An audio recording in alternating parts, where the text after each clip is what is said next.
Hallo und herzlich willkommen bei Epic auf der IWA 22. Wir sind hier am Pulsar-Stand zusammen mit Ludas. Ludas, nice to meet you. Pleasure meeting you, sir. Wir gehen kurz mit Ludas über die neuen Produkte drüber und schauen uns an, was es Neues gibt.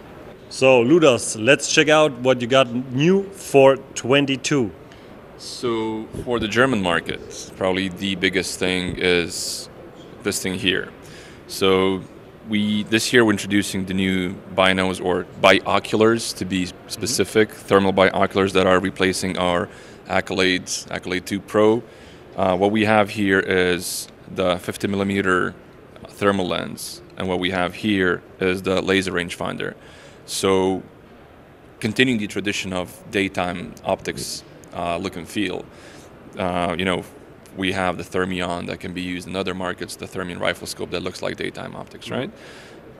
This time we took a step further, and we are introducing Merger LRF XP50.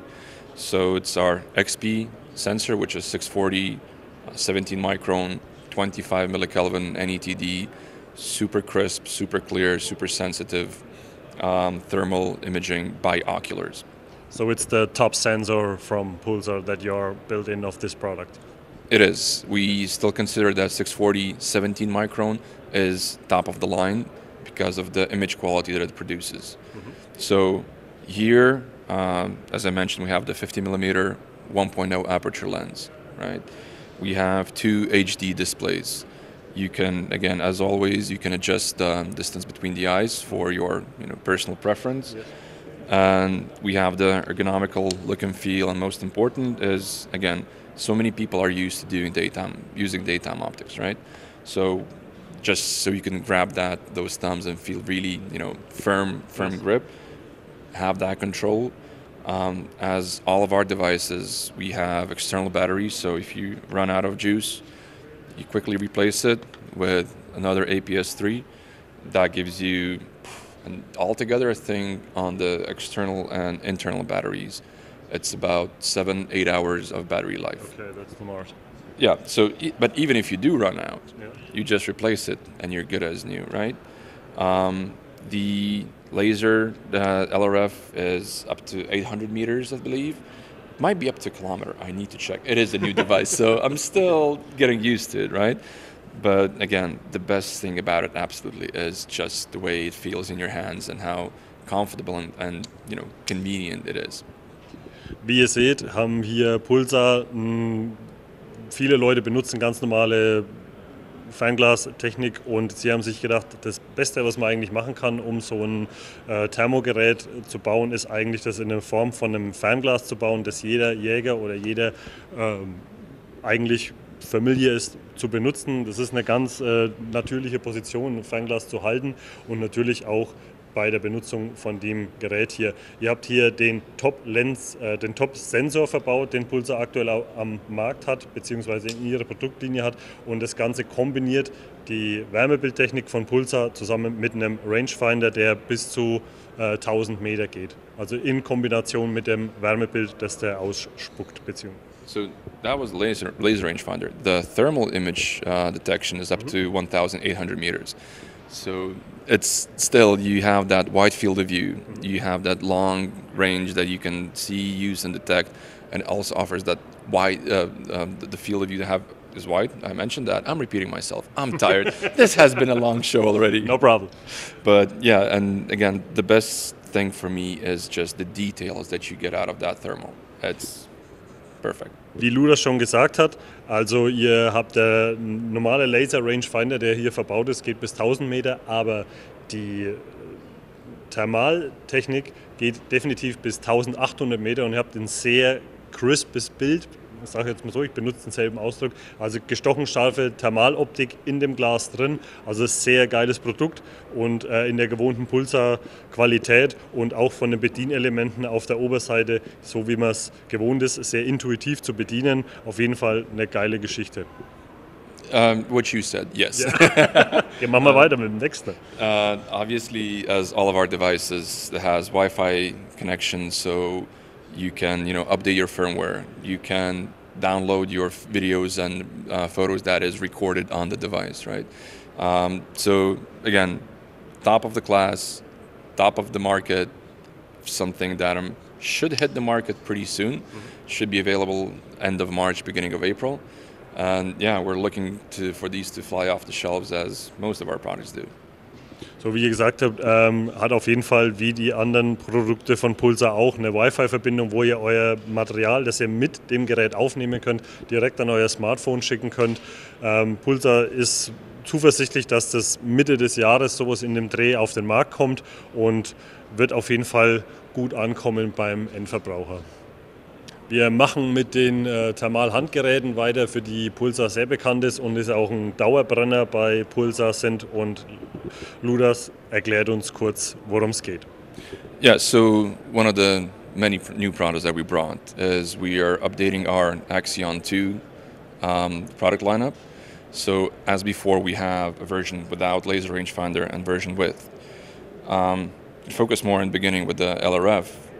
If you want to translate that. Yes. Also wir sehen hier die zwei neuen Axion 2 Thermal-Handgeräte, die jetzt mit in einer abgedateten Version auf den Markt kommen.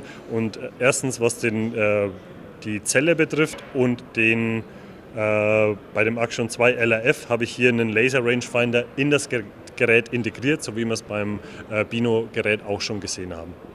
So these two come with two different types of sensors. We have the XG, which is 640 by 480, 12 micron sensor, which is first of this sensor that we're using in a monocular. And also we have the XQ, the 384, 17 micron. It has been used before, and we're using it again. We just upgraded that device, the whole image processing and everything. So it's a little bit crisper. It's crisper, the image processing is better, the battery consumption is better, so we upgrade electronics, so they consume less battery now. Um das Ganze ein bisschen einfacher darzustellen, also ohne groß über die Kern- und Werte zu gehen, hier wurden zwei komplett neue Kerne verwendet, beziehungsweise bei dem einen Gerät der Kern verbessert und hier ein ganz neuer Kern, der einfach eine viel bessere Auflösung bietet, eingebaut. So if we're talking about Axion 2 XQ 35, the upgrade is in the lens. Now it's 35mm 1.0 aperture. Battery life is about 10-11 hours, so it's a 40-50% upgrade from what used to be. Big thing on the LRF is first version did not have video or Wi-Fi. Now it does. Okay. Bei dem Gerät hier haben wir eine 1er Blende mit einem 35er Objektiv. Bei dem LRF-Modell haben wir jetzt noch zusätzlich, was es vorher nicht hatte, eine Wi-Fi-Funktion, wo ihr jetzt eure Aufnahmen direkt ans Smartphone speichern könnt. Yeah, so another big thing to mention is the price. So the XQ versions now are going to be around 1,600 for the version without LRF and 1,800-1,900 euros for the version with LRF. So it's both are under 2K. Yeah. The XG, the 640 versions, we haven't set the final price yet, but we're looking into 2,500 euros, which for 640 sensor is a really, really good price. Okay. Wie der Ludas schon sagt, also wir haben hier auch einen Preisdrop im Vergleich zu den Vorgängermodellen. Wir haben jetzt hier beide Geräte unter 2.000 Euro. Das heißt, hier geht es los bei 1.600 Euro bei dem 35mm Linsengerät und bei dem anderen mit Laser Rangefinder sind wir um die 1.800 Euro. Also was für die Ausstattung, die Geräte haben, schon sehr guter Preis ist. Also bei dem Axion 2 mit der 640er Auflösung kommen wir beim Preis um die 2.500 Euro raus, was für die doppelte Auflösung schon massiv gut ist, weil ich eben nicht das Doppelte an Preis bezahlen muss. Auf jeden Fall eine coole Geschichte. So the XQ version should be hitting the shops end of March, beginning of April. We're going to have to wait for XG till mid-year, end of May, beginning of June. Die beiden Geräte mit der Standardauflösung bekommt ihr schon gegen Ende März, Anfang April. Alles, was die 640er Auflösung betrifft, gegen Mitte des Jahres oder in den Sommer rein. Als letztes gehen wir noch über das kleinste und sozusagen das Entry-Level-Gerät von Pulsar, das uns der Ludas jetzt schnell zeigt. Yeah, so pocket-sized Axion XM30F. This is an upgrade for Axion Key that we had before. So it has the 320 12-micron sensor, it has the 30 millimeter focus lens. The upgrades come in the fact that now has Wi-Fi, it has video recording, it has better screen, it has better image processing, but it's still for the price of the Axion keys that it was before. So we're looking into about 1100. Der XMF löst jetzt praktisch nahtlos den Key ab und ihr habt hier die Standardauflösung, die praktisch den kleinsten Prozessor drin und habt aber trotzdem ein paar Features jetzt on top für denselben Preis. Ihr habt eine Wi-Fi-Funktion, ihr habt eine Aufnahmefunktion und könnt auch die Videofunktion wieder direkt an euer Handy schicken, also eure Aufnahmen, die ihr mit dem Gerät gemacht habt. Und das zu einem Preis von ein bisschen über 1000 Euro, also für jeden, der in die Wärmebild-Handgerät und vor allem mit einer unschlagbaren Größe, die seinesgleichen sucht in dem Bereich. Yeah, and I know we announced this quite some time ago, and people already know about it and are eager to get their hands on it. We had to finalize the firmware, and we are about to be done. We have quite a few of these already sitting, and the hardware is made, so we're just waiting for the firmware to be ready. We're updating the firmware and start shipping them out, so these are about to hit the stores 2-3 weeks time from now. Okay. So, Sie basteln noch an der Firmware fertig, Hardware ist komplett durch, das heißt eine ganze Reihe von Geräten wartet auf die fertige Firmware und kann im Prinzip nach Fertigstellung der Firmware direkt in den Verkauf gehen.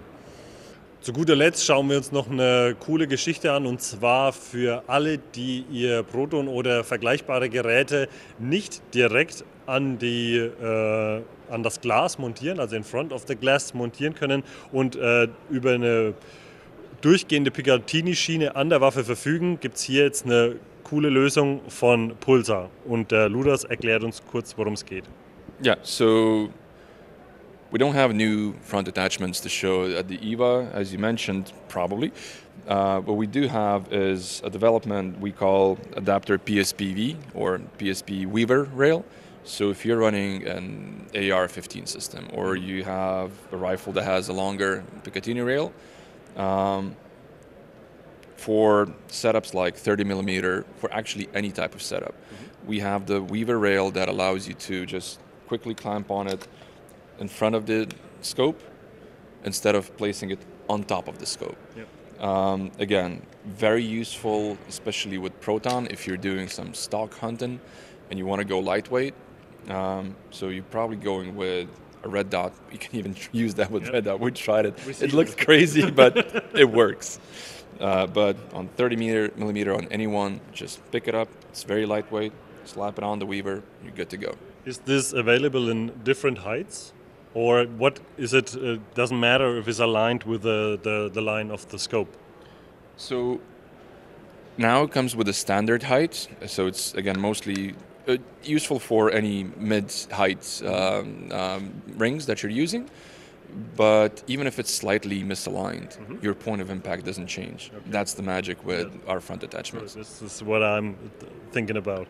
So, ihr habt hier praktisch einen im Bereich im Front Vorsatzgerät Sektor hat sich bei Pulsar nichts getan, aber was sie gemacht haben, ist einen Adapter zu bauen, der auf durchgehende Picatinny-Rails geschraubt werden kann. Wir reden hier von A15, A10s Accuracy-Gewehren, die wirklich, oder Chassis, die die Möglichkeit bieten, die vorne komplett durchgehen oder über eine Länge von ca. 50 cm verfügen. Das heißt, ihr habt jetzt praktisch einen Adapter, an dem ihr euer Vorsatzgerät anbringen könnt und ihr setzt es einfach auf der Picatinny-Rail vor euer Glas. Wie der Ludas schon gesagt hat, ihr müsst diese Achse eures Glases nicht mit der Achse des Adapters in Einklang bringen. Es wäre natürlich perfekt, aber der Adapter bzw. ihr könnt ruhig ein kleines Offset haben. Die Optik bzw. das Vorsatzgerät kann das kompensieren, was auf jeden Fall eine coole Sache ist und das Ganze ein bisschen stressfreier und vor allem auch leichter macht, weil ihr könnt das Teil einfach, wann ihr wollt, rauf und runter schrauben und auch euer Vorsatzgerät als Handgerät benutzen durch den Gumminippel, der hier verbaut ist, beziehungsweise die Gummischale, der wie auch als Trichter fungiert. Yeah, and I mean, this is we're trying that thing. We'll see how it works, how the market accepts it. No secret, it was more designed for US market, but if European market picks it up and there's going to be a big need for higher, lower versions, we'll see. We might as well develop that as well. We'll see. Da gibt es nicht viel drüber zu sagen. Also es ist in erster Linie für den US-Markt konzipiert gewesen, wo das einfach ein bisschen verbreitet ist mit den Durchgängen oder den langen Schienen oder das Schießen oder das Jagen mit AR-10 oder AR-15. Man wird sehen, wie es am europäischen Markt ankommt. Auf jeden Fall eine coole Geschichte und entzerrt bzw. entlastet das Scope-Setup ungemein. Yeah, and just one last thing, that this adapter can be used with the Proton and the Krypton front attachments. So braucht man auch nicht viel sagen. Proton und Krypton sind mit dem Adapter kompatibel. Alles andere würde jetzt wenig Sinn machen, weil das die einzigen sind, die diesen Offset oder diesen Versatz, den ihr habt, ausgleichen könnt. So, vielen Dank. Thank you very much for showing us the products. Bitte schön. Und wir sehen uns beim nächsten Video wieder.